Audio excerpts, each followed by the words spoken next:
আর S Bengali ক্লাসরুমে সকলকে স্বাগত। আজকের ভিডিওতে আমি পশ্চিমবঙ্গ মধ্যশিক্ষা পর্ষদের অন্তর্গত সপ্তম শ্রেণীর ইতিহাস পাঠ্য বইয়ের চতুর্থ অধ্যায়, যে অধ্যায়টির নাম রয়েছে দিল্লি সুলতানি, এই অধ্যায় থেকে এমন কিছু বাছাই করা 5 নম্বরের প্রশ্নের উত্তর নিয়ে আলোচনা করব, যেগুলোর মধ্যে থেকে প্রায় প্রত্যেক বছর পরীক্ষাতে প্রশ্ন আসে। তাহলে বুঝতেই পারছো যে এই প্রশ্নের উত্তরগুলো কতটা গুরুত্বপূর্ণ।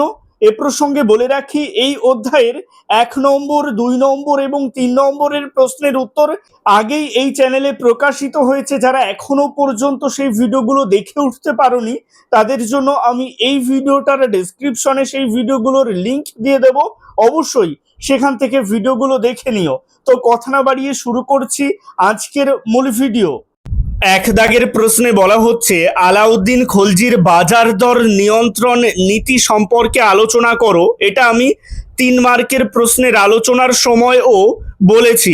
এটা 3 মার্কের প্রশ্ন হিসেবেও আসতে পারে, আবার 5 মার্কের প্রশ্ন হিসেবেও আসতে পারে। উত্তরে লিখবে, আলাউদ্দিন খলজি তাঁর সাম্রাজ্যের সৈন্যদের স্বল্প বেতনে জীবন ধারণের সুবিধা করে দিতে এবং দ্রব্যমূল্য নিয়ন্ত্রণে রাখতে একটি কঠোর বাজার দর নিয়ন্ত্রণ ব্যবস্থা চালু করেছিলেন।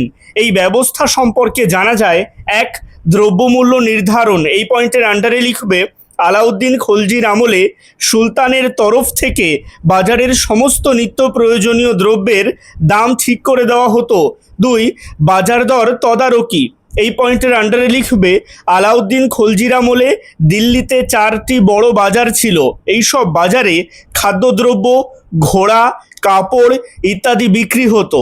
বাজার দর তদারকির জন্য শাহানা ই মান্ডি ও দেওয়ান ই রিয়াসত নামে রাজ কর্মচারী নিয়োগ করা হয়। 3. শাস্তি ব্যবস্থা। এই পয়েন্টের আন্ডারে লিখবে, সুলতানের ঠিক করে দেওয়া দামের বেশি দাম নিলে বা ক্রেতাকে ওজনে ঠকালে কঠোর শাস্তির ব্যবস্থা ছিল। 4.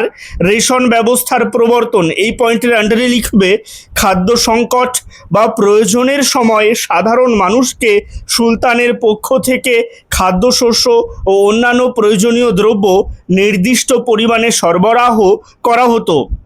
প্যারা চেঞ্জ করে একসাথেই লিখবে, পরিশেষে বলা যায় এই নীতির ফলে বাজারে দ্রব্যমূল্য স্থিতিশীল থাকে।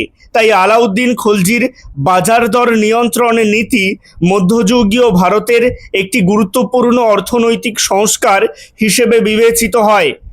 এবারে চলে আসছি 2 দাগের প্রশ্নে। এখানে বলা হচ্ছে, সুলতান ইলতুৎমিশের সামনে প্রধান 3টি সমস্যা কি ছিল? তিনি কিভাবে এই সমস্যার সমাধান করেছিলেন?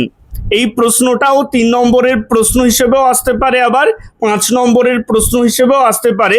সেভাবে পড়ে রাখবে। প্রথমে বক্স করে পয়েন্ট করবে ইলতুৎমিশের সমস্যা। এই পয়েন্টের আন্ডারে লিখবে, ইলতুৎমিশের সময় দিল্লি সুলতানির সামনে প্রধান 3টি সমস্যা ছিল। 1. কিভাবে সাম্রাজ্যের মধ্যে বিদ্রোহী শক্তিকে দমন করা যাবে। 2. কিভাবে মধ্য এশিয়ার দুর্ধর্ষ মঙ্গল শক্তিকে মোকাবিলা করা যাবে। 3. কিভাবে সুলতানিতে একটি রাজবংশ তৈরি করা যাবে, যাতে তার মৃত্যুর পরে তার উত্তরাধিকারী গোলমাল ছাড়াই সিংহাসনে বসতে পারে। বক্স করবে সমাধান। এই পয়েন্টের আন্ডারে লিখবে, সমস্যার সমাধানের জন্য ইলতুৎমিশ 1. ক্রমাগত যুদ্ধ করে বিদ্রোহীদের দমন করেন। 2. তিনি কৌশল করে মঙ্গলদের সঙ্গে সরাসরি যুদ্ধ করার সম্ভাবনা এড়িয়ে যান। 3. এছাড়া তিনি একটি রাজবংশ তৈরি করে যেতে পেরেছিলেন। দিল্লির জনসাধারণের মনে তিনি বংশগত শাসনের একটি ধারণা তৈরি করতে পেরেছিলেন। এবারে চলে আসছি 3 দাগের প্রশ্নে। এখানে বলা হচ্ছে, পানিপথের প্রথম যুদ্ধ কবে, কাদের মধ্যে হয়েছিল? এই যুদ্ধে বাবরের জয়লাভের কারণ কি? প্রথমে বক্স করে পয়েন্ট করবে কবে, কাদের মধ্যে। এই পয়েন্টের আন্ডারে লিখবে, পানিপথের প্রথম যুদ্ধ 1526 খ্রিস্টাব্দে বাবরের সঙ্গে ইব্রাহিম লোদির মধ্যে হয়। এরপরে বক্স করে পয়েন্ট করবে বাবরের জয়লাভের কারণ। এই পয়েন্টের আন্ডারে লিখবে এই যুদ্ধে বাবরের জয়লাভের কারণগুলি হলো: এক, উন্নত যুদ্ধ কৌশল। এই পয়েন্টের আন্ডারে লিখবে এই যুদ্ধে বাবর তুর্কিদের থেকে শেখা এক ধরনের কৌশল ব্যবহার করেছিলেন, একে বলা হয় রুমি কৌশল। দুই, দক্ষ ও সুগঠিত সেনাবাহিনী। এই পয়েন্টের আন্ডারে লিখবে সংখ্যায় কম হলেও বাবরের সৈন্যরা ছিল প্রশিক্ষিত, শৃঙ্খলাবদ্ধ ও যুদ্ধে অভিজ্ঞ। বাবরের ঘোড়সওয়ার তীরন্দাজ বাহিনী ছিল বিশেষ গুরুত্বপূর্ণ। তিন, যোগ্য নেতৃত্ব। এই পয়েন্টের আন্ডারে লিখবে বাবর ছিলেন যুদ্ধে পটু, একজন দক্ষ সেনানায়ক। তার পরিকল্পনা, সাহস ও কৌশলী নেতৃত্ব সৈন্যদের জয়লাভে উৎসাহিত করে। চার, ইব্রাহিম লোদির দুর্বলতা। এই পয়েন্টের আন্ডারে লিখবে লোদির সেনাবাহিনী সংখ্যায় বেশি হলেও সুগঠিত ছিল না এবং তার নেতৃত্বও ততটা কার্যকর ছিল না, ফলে তারা বাবরের বাহিনীর কাছে পরাজিত হয়। প্যারা চেঞ্জ করে একসাথেই লিখবে এই যুদ্ধের পরিণতি হিসেবে দেখা যায় ইব্রাহিম লোদির যুদ্ধক্ষেত্রেই মৃত্যু হয় এবং দিল্লি ও আগ্রায় মুঘলদের শাসন প্রতিষ্ঠিত হয়। এবারে চলে আসছি 4 দাগের প্রশ্নে। ভীষণ গুরুত্বপূর্ণ প্রশ্ন এটা। 4 দাগের প্রশ্নটা এভাবে আসতে পারে যে মোহাম্মদ বিন তুঘলকের সংস্কারগুলি পর্যালোচনা করো, অথবা এটা এভাবে ঘুরিয়ে আসতে পারে মোহাম্মদ বিন তুঘলকের পরিকল্পনাগুলি সম্পর্কে আলোচনা করো, অথবা এভাবেও আসতে পারে মোহাম্মদ বিন তুঘলককে পাগলা রাজা বা খামখেয়ালি রাজা বলা কতটা যুক্তিসঙ্গত আলোচনা করো, অথবা এভাবেও আসতে পারে মোহাম্মদ বিন তুঘলকের তুঘলকি কাণ্ড কারখানা সম্বন্ধে আলোচনা করো। এটা ভীষণ গুরুত্বপূর্ণ একটা প্রশ্ন, অবশ্যই ভালোভাবে মনোযোগ সহকারে পড়ে রাখবে। উত্তরে লিখবে মোহাম্মদ বিন তুঘলক আসলে পাগল ছিলেন না, তবে তার বেশ কিছু খামখেয়ালি পরিকল্পনার জন্য তাকে কেউ কেউ পাগলা রাজা বা খামখেয়ালি রাজা বলে অভিহিত করেছেন। তার সমালোচিত সংস্কার বা পরিকল্পনাগুলি হলো: এক, রাজধানী স্থানান্তর। এই পয়েন্টের আন্ডারে লিখবে দিল্লির অধিবাসীদের বিরোধিতা এবং মঙ্গল আক্রমণের ভয় থেকে রক্ষা পেতে ও দাক্ষিণাত্যকে শাসন করতে দেবগিরিতে দ্বিতীয় রাজধানী তৈরি করেন মোহাম্মদ বিন তুঘলক। ওই শহরের নতুন নাম হয় দৌলতাবাদ। সুলতানের হুকুমে দিল্লি থেকে দৌলতাবাদে যেতে গিয়ে পথে অনেক মানুষ প্রাণ হারান। কয়েক বছর পরে সুলতান আবার রাজধানী ফিরিয়ে নিয়ে যান দিল্লিতে। 2 দাগের প্রশ্ন, তকাভি ঋণ দান প্রকল্প। এই পয়েন্টের আন্ডারে লিখবে বাড়তি কর সংগ্রহ করার জন্য দোয়াব অঞ্চলে রাজস্ব বাড়িয়ে দিয়েছিলেন সুলতান। অনাবৃষ্টির ফলে সেখানে শস্যের ক্ষতি হয়েছিল, প্রজারা বাড়তি কর দিতে পারেনি, তারা বিদ্রোহ করে। সুলতান বাড়তি কর মকুব করেন, নষ্ট হওয়া ফসলের জন্য ক্ষতিপূরণ দেন।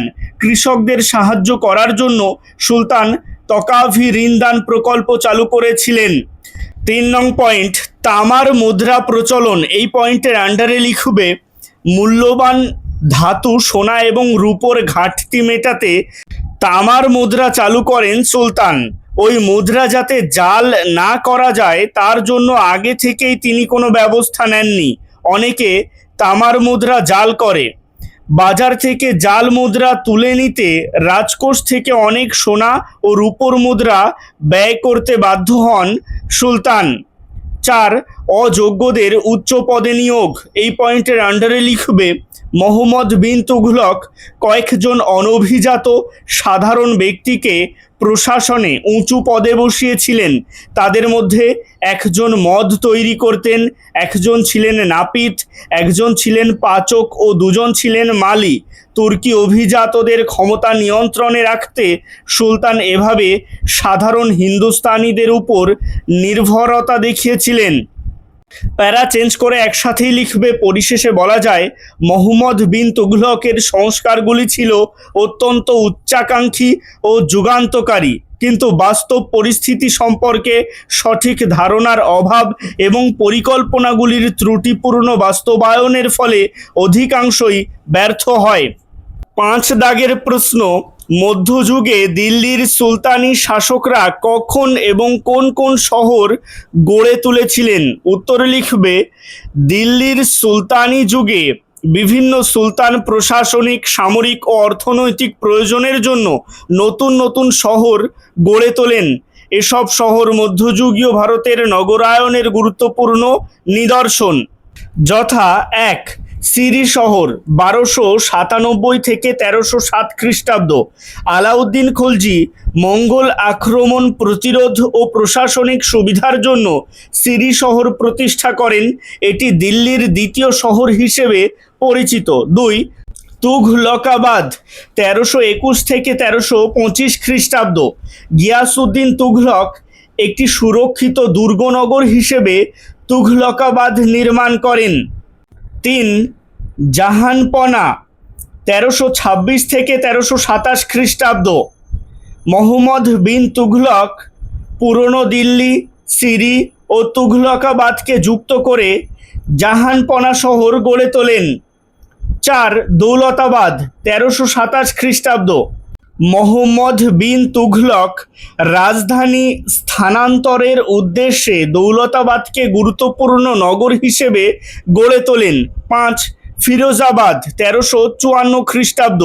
ফিরোজ শাহ তুঘলক যমুনা নদীর তীরে ফিরোজাবাদ শহরটি প্রতিষ্ঠা করেন, যা তাঁর শাসনকালের প্রধান প্রশাসনিক কেন্দ্র ছিল। প্যারা চেঞ্জ করে একসাথেই লিখবে: সুলতানি যুগে গড়ে ওঠা সিরি, তুঘলকাবাদ, জাহানপনা, দৌলতাবাদ ও ফিরোজাবাদ মধ্যযুগীয় ভারতের নগরায়ন, প্রশাসন ও স্থাপত্যের গুরুত্বপূর্ণ নিদর্শন হিসেবে ইতিহাসে বিশেষ স্থান অধিকার করে আছে। এবারে চলে আসছি ৬ দাগের প্রশ্নে। এখানে বলা হচ্ছে, হাবশি কারা? বাংলায় সুলতান ইলিয়াস শাহের কৃতিত্ব কী ছিল? উত্তরে লিখবে, প্রথমে বক্স করে পয়েন্ট করবে হাবশি কারা, এই পয়েন্টের আন্ডারে লিখবে ইলিয়াস শাহী এবং হোসেন শাহী শাসনের মাঝে বাংলায় আবিসিনীয় সুলতানরা শাসন করেছিলেন। এরা আফ্রিকার আবিসিনিয়া বা ইথিওপিয়া থেকে এসেছিলেন। বাংলায় এদের হাবশি বলা হয়। এবারে বক্স করে পয়েন্ট করবে ইলিয়াস শাহের কৃতিত্ব, এই পয়েন্টের আন্ডারে লিখবে সুলতান শামস উদ্দিন ইলিয়াস শাহ মধ্যযুগীয় বাংলার অন্যতম শ্রেষ্ঠ শাসক ছিলেন। তিনি বাংলার রাজনৈতিক ঐক্য প্রতিষ্ঠা করে স্বাধীন সুলতানি শাসনের ভিত্তি স্থাপন করেন। তার কৃতিত্ব সম্পর্কে বলা যায়: ১. ঐক্য প্রতিষ্ঠা, এই পয়েন্টের আন্ডারে লিখবে ইলিয়াস শাহ গৌড়, সোনারগাঁও ও সাতগাঁওকে একত্রিত করে সমগ্র বাংলাকে একটি শাসনের অধীনে আনেন। এর ফলে বাংলায় প্রথমবারের মতো রাজনৈতিক ঐক্য প্রতিষ্ঠিত হয়। আঞ্চলিক বিভেদ দূর হয়ে একটি শক্তিশালী রাষ্ট্র গড়ে ওঠে। ২. বংশ প্রতিষ্ঠা, এই পয়েন্টের আন্ডারে লিখবে 1342 খ্রিস্টাব্দে তিনি ইলিয়াস শাহী বংশ প্রতিষ্ঠা করেন এবং বাংলায় স্বাধীন সুলতানি শাসনের সূচনা করেন। এর মাধ্যমে বাংলা দিল্লি সালতানাতের প্রভাব মুক্ত হয়ে নিজস্ব রাজনৈতিক পরিচয় লাভ করে। ৩. সাম্রাজ্য বিস্তার, এই পয়েন্টের আন্ডারে লিখবে তিনি বিহার, ওড়িশা ও নেপালের কিছু অঞ্চলে সামরিক অভিযান পরিচালনা করেন। এর ফলে বাংলার সীমানা ও প্রভাব বৃদ্ধি পায়। প্রতিবেশী রাজ্যগুলির কাছে বাংলার মর্যাদাও অনেক বেড়ে যায়।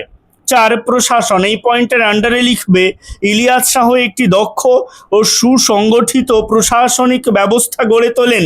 তিনি রাজ্যের বিভিন্ন অঞ্চলে আইন শৃঙ্খলা বজায় রাখেন এবং প্রশাসনিক স্থিতিশীলতা নিশ্চিত করেন।